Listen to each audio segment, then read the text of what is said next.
Well, I didn't start my business until 94, but in 91 and 92, I was running the Business Alliance for Commerce and Hemp, which was like one of the early organizations devoted to industrial hemp. 1990. Mm-hmm. That's when I graduated college. Yeah. Hemp is not a happy word. No, culturally. that was in the middle of the, we were deep in the drug war at that point. What led you to make the decision to go, I'm going to go work for this plant yeah. for the rest of my life? Well, what happened was I was a biology major, and my last year in college, they wanted us to do a oral report in front of the class, and they're like, make it on anything you want, just biology related. And that year, they had discovered the receptors in the brain for THC. And I figured, if I'm going to do an oral report in front of my peers, I might as well be something interesting. So I decided I'd do it on that. And I had to go to the library at USC, and I began to do research on hemp. And as I was researching, things came up that were like, hemp was used to make rope. I'm like, I didn't know that. Hemp was used, to make paper. I'm like, okay, that's interesting. I didn't know that. And then, and I was, smoked weed in college, and used to buy High Times magazines, and they had an excerpt in High Times. Jack Herrera was coming out of his book, and I think it was even before it was published. They're like, here's some excerpts from the book coming out by Jack Herrera, and I read it, and he talked a little bit more about the history. And it was always like, okay, interesting. And then I graduated, and I graduated in May, and I knew I wanted to, at that point, I'm like, I really want to start a business. And I'm like, I want to do something that would be environmental. I had a deep feeling for doing, I want to do something for the earth. And, and I was thinking, maybe recycling, solar wasn't quite that big yet at that time. And I was thinking, I remember, at some point in May, I woke up one morning and it hit me like a ton of bricks. I'm like, holy shit, I could do something in hemp. And my thought was, it had been illegal, therefore no one else was doing it, therefore I could be the first and I'd become multimillionaire. How long did it take you to unravel psychoactive cannabis from industrial hemp? Well, it wasn't hard for me to wrap my head around it. Okay. I knew right away that, in my head I could certainly distinguish that there was, cannabis that came from the flowers and it was high THC, and the other parts came from the bark and the stalk of the plant. Right. And right away there was always this, okay, this is medical recreational, this is industrial, and I personally wanted to focus on the industrial because my biggest motivation was the paper and wood, mainly paper. I thought, hemp can save the trees. That was probably a big motivation for me. For you. I graduated, decided I wanted to do hemp. And I'm like, okay, great, I'll do that. And I began to look around, and at that time it would have been, the phone book or, encyclopedias or, to try to find hemp. And I began to look, could not find a thing, right. Not even one thing at all. Went to the library, I grew up in Fullerton, so went back to the Fullerton Library and even got they had books that were business references where you could look up business companies, that were all around the country. Tried to find hemp, nothing, found absolutely nothing, and I was just like, what the hell am I going to do? Well, I had managed to, around that time, I bought a copy of The Emperor Wears No Clothes, and I had read it, and all of a sudden, I'm flipping through it, and I look on one of the back pages, and there's a little article, printed there. It says, Business Alliance for Commerce and Hemp. And I'm like, dang, all right, that's it, business. people who want to do hemp business. This is what I'm about. This is what I want to do.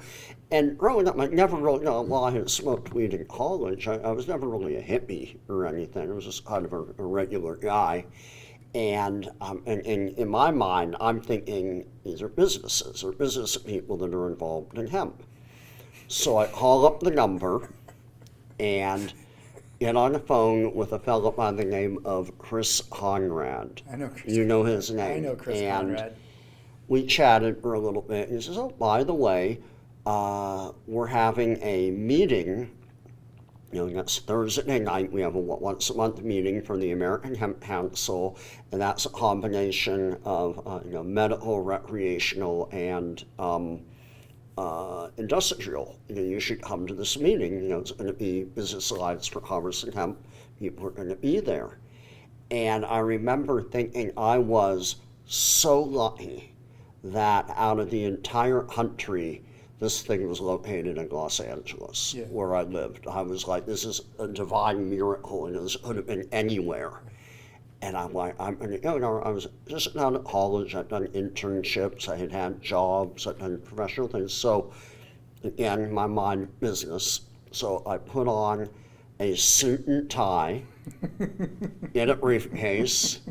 Showed up looking like a narc. Yeah, drive on over. And it was in an area of LA called Silver Lake. And it's an apartment. And I walk up the stairs, knock on the door. The door opened up, and it was like I walked into a Cheech and Chong movie. Yep. I mean, the smoke billows out, okay? It's full of, and I kid you not, 1960s hippies. Mm-hmm. This would have been the 1990, so they're all like in their 40s now or so. And it was almost like, that needle scratch on the record. Right. It was like, it was like everyone turned and looked at me, and I'm standing there in a suit and tie. And I was just like, oh my God, and the smoke, and I'm like, okay. So I walked in, unfortunately hippies are generally welcoming, and nobody actually, I think, really thought I was a narc, but I was the only one dressed in a suit there. And walk in, sit down, and a bunch of other people arrive. And even, believe it or not, that night Jack Herrera arrived at that meeting. That's awesome. As he was from LA as well. And Chris Conrad was actually the editor of The Emperor Wears No Clothes. And a lot of people don't know this, but he's actually the real author of it. Jack Herrera was more of an activist.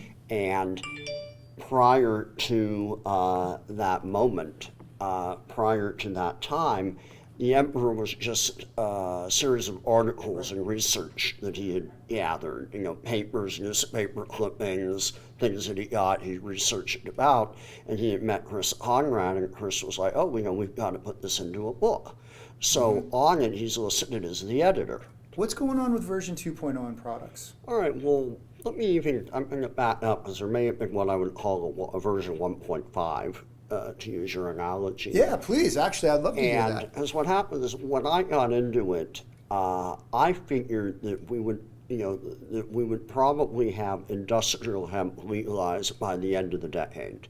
You thought it was going to be 2000. I thought around 2000. See, it would take about 10 years. I thought it was going to be 2010, but yeah. okay. and then I thought that it would they would legalize industrial, then medical, then recreational, was kind of how it was going to go. And during the 90s, word got out, and a handful of companies did legalize it. Germany legalized it, in England. France never had it illegal. Spain never really had it illegal. Holland re-legalized it. And the pivotal moment was, I think, around 98, and that was when Canada legalized 98, 99, when Canada went through. So that 98, there was this jump mainly out of Canada, where all of a sudden there were a few companies for hemp grain, hemp seed oil, and that kind of legitimized it at that point. Right. And I remember I was really felt terrible at that point, or not terrible, but frustrated, because here I'm seeing people that I knew who we were working on it in the early to mid-90s were in the same spot as me, and then in 98 they're starting companies that are taking off. And here I am not able to do anything, here in the United States. Right. What have you done for both product and brand strategy? All right, so I'm kind of rare with a lot of this. So I identified, I knew I wanted to do something in hemp, but I wasn't sure what. So in the early 90s, I was able to identify hemp fabric. I found where it was located. I could get it out of China. And in actually, technically I started in 93, but my first fabric did not arrive until December of 94. And then I figured, okay, December 93, then in January 94, I was ready to start selling hemp and to sell the fabric. And of course, I thought it was going to just take off and explode right away. And immediately I ran into the whole, oh, well, this is more money than everything else. I went to fabric people in LA, and LA is a garment capital. And I talked to people who would buy, thousands and thousands of yards and look at it and they'd be like, well, this is just linen. And I'm like, well, no, it's hemp. And he's like, no, it's linen. And what's your price? And I'd tell them, oh, well, I can get linen for this. It's like $1 a yard less. Why should I buy yours? And I ran into that. So those were the first 5 years were probably the toughest. Worked out of my home, promoted it, called around, and little by little, more people began to buy it. And there were a few clothing brands early on, and they had a hard time because it corresponded with a lot of sourcing things overseas or outsourcing. So here I am in LA, which is one of the largest fabric markets or garment areas in the U.S. However, every year it was shrinking. Yeah. And fewer and fewer people were manufacturing. Right. What probably saved me a little bit was I began to sell to home furnishings people, and hemp works very well for certain home furnishings. Yes, it does. And some of them were fairly big. And then there were a few companies like Young Maven who were buying from me, and he bought a lot, and he was just a really good marketer and was able to get it out there. I did see a lot of my peers go out of business. It just ended. I expanded into things like twine, yarn, rope, webbing, everything else, and just literally, the only reason I was able to hang in there was for 12 years I continued to work out of my home. I went from one little apartment to a bigger apartment, then, rented a warehouse, not far from me.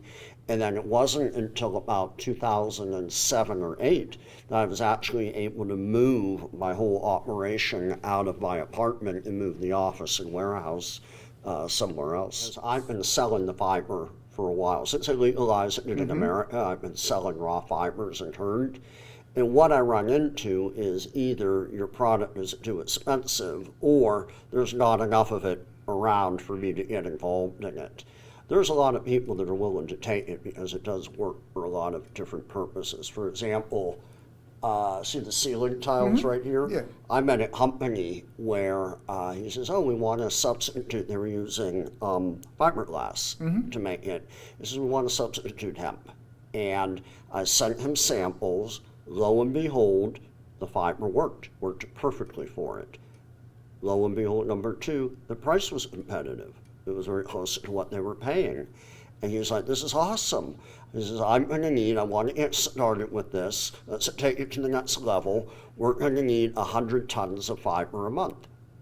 And I said, well, it's not available yet. And he was like, well, that's the size of our machine. He says, until we get to that point, I can't start using it. I am super stoked we got to do this. Okay. So thank you. All right. This was Thank you. fantastic.